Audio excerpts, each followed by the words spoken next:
Hey friends, what's going on? So a quick practice tip today, where I'm going to show you these 4 common chords, right? Your C major, your A minor, your G, and then your F, right? Now pick your poison when it comes to how you play the F, whether you do the full bar chord or the middle 4 strings or the thinnest 4 strings, right?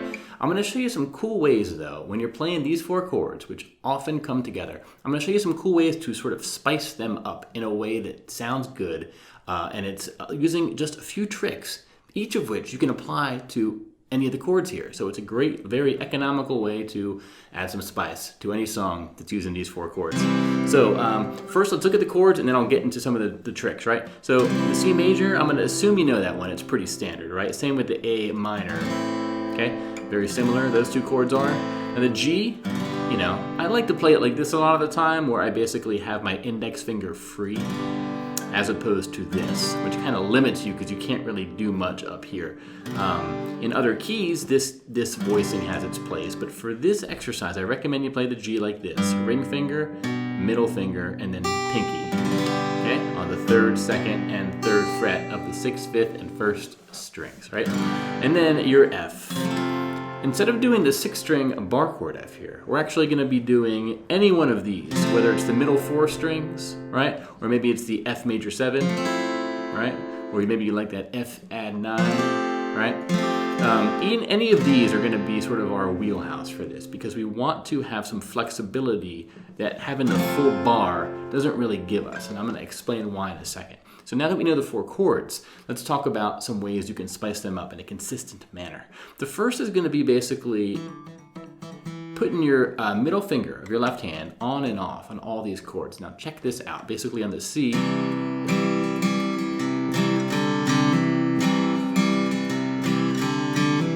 our middle finger is here on this E note. It's the 2nd fret of the 4th string. And basically we can sort of lift that middle finger up and then put it back down.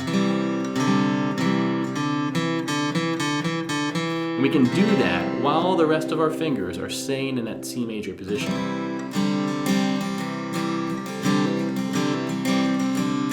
Okay, whatever you want to do, whether you want to get some hammer-ons, some pull-offs, or just... Right? Now let's make this interesting by showing that on some different chords as well. For the F, what you could do is just do maybe an F major 7 here. Okay, so that's 3rd, 2nd, 1st fret, and then open on the high E string. We're basically going to take our middle finger off again and put it back down. This time we're on the 3rd string, but it's the same idea, right? So let's just do the...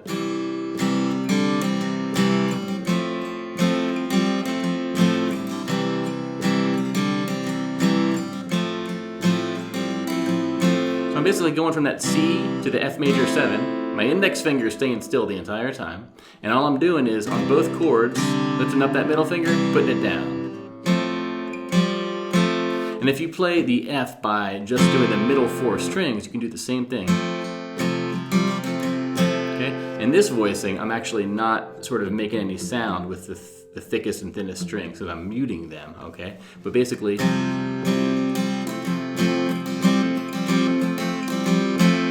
you can do that same deal. Now, you can also do this on the A minor. But here I'll say, instead of just doing the middle finger, you might want to take the ring finger off too.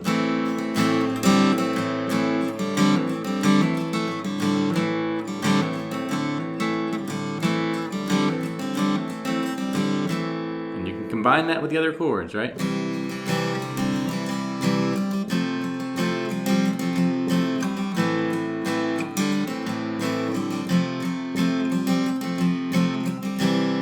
And with the G, what we're going to be doing is taking the middle finger off of the 5th string. Right?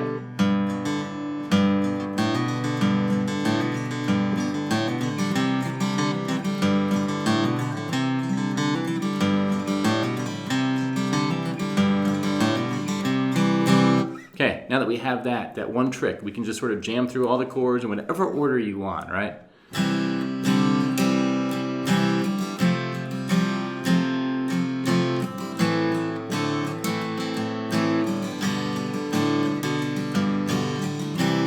So that's that's a way off the bat to take those 4 chords and add a bit of spice. But let's look at something else we can do. One is very similar. We're basically going to be doing the same thing with our index finger. And you'll notice that your index finger is on this B string 1st fret for all 3 of those chords. It's not there for the G, but it's there for the C. It's there for the A minor. It's there for the F, right? So let's do the middle 4 string F. Right? Or maybe you're doing the F add 9. Or maybe you're doing the F major 7. Right? And then for the G, what we're going to do is add the finger. And with this one, what I like to do is actually not play the 5th string. I mute it by leaning my ring finger into it.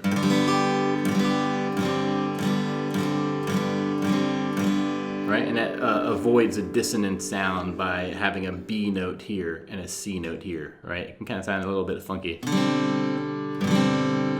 It works, but I like the cleanness of this. So we could add that to the bag of tricks and then just sort of keep on strumming.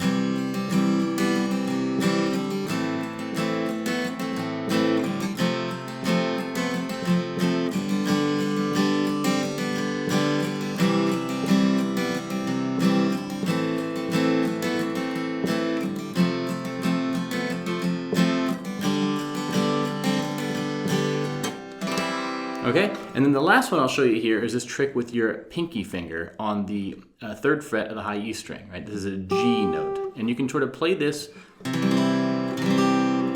and off with all these chords. It'll sound good, right? The C, it sounds great because this G note is in the C major chord, so it sounds nice and appropriate. For the A minor, it turns it into an A minor 7, which is nice. F, we can go from the F major 7 to the F add 9, right? And then to the G, we're going to be there anyway, so there's really not much to do. But with those all together now, I'm just going to go through the chords and sort of show you some cool little riffy diffies you can do, right? So.